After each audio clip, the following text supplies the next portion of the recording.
一场暴风雨周一晚间席卷美东北部，引发山洪爆发，其中在新泽西州有2人被洪水卷走而丧生，纽约市多处出现洪水。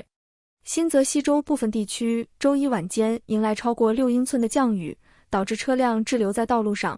普兰菲尔德市在暴雨最猛烈期间，有一辆汽车被卷入当地的雪松溪，造成车内的2人死亡。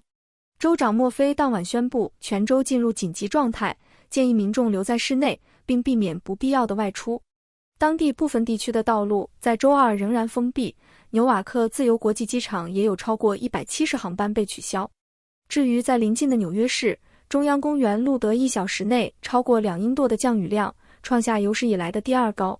期间，山洪爆发警报在全市范围内生效，直至周二凌晨。